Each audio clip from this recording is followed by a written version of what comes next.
আসসালামু আলাইকুম রহমতুল্লাহি ওবারাকাতুহু। বিনয়, হযরত ইবনে ওমর রাদিয়াল্লাহু তাআলা আনহু-এর বিনয়। এক রাতের ঘটনা। হযরত আব্দুল্লাহ ইবনে ওমর রাদিয়াল্লাহু তাআলা আনহু তখন কি যেন লিখছিলেন। এমনই সময়ে তার কাছে এলেন জৈনিক মেহমান। হযরত লিখছিলেন বাতি জ্বালিয়ে। মেহমান দেখলেন বাতিটি নিভু নিভু করছে। আরজ করলেন, হযরত বাতিটি ঠিক করে দেই। জবাব দিলেন হযরত আব্দুল্লাহ ইবনে ওমর রাদিয়াল্লাহু তাআলা আনহু।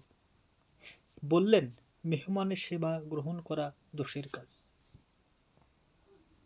আচ্ছা, গোলাম তো এখন ঘুমিয়ে আছে, তাকে ডেকে আনবো কি? বললেন মেহমান। না, এই তো এখনই সে ঘুমাতে গেছে, বললেন হযরত ইবনে ওমর রাদিয়াল্লাহু তাআলা আনহু। তারপর তিনি লেখা বন্ধ করলেন, নিজেই তেল সংগ্রহ করলেন, বাতিতে তেল ভরলেন।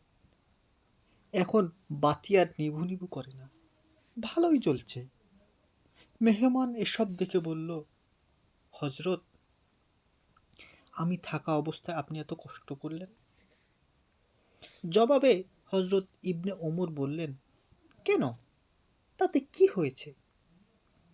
আমি তো তখনও ইবনে ওমর ছিলাম, এখনো সেই ইবনে ওমরেই আছি। বাতিতে তেল ভরলাম, এ কারণে তো আর আমার সম্মান কমে যায়নি। আল্লাহ পাক বিনয়ী লোকদেরকে পছন্দ করেন। তিনি একজন উঁচু মানের সাহাবী। তার বিনয় থেকেই আমাদের আসলে অনেক কিছু শেখার আছে।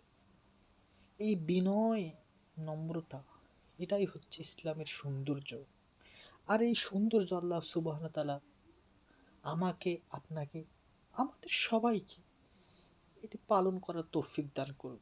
ওয়া মা তৌফিক ইল্লা বিল্লাহ। আসসালামু আলাইকুম ওয়া রাহমাতুল্লাহি ওয়া বারাকাতুহু।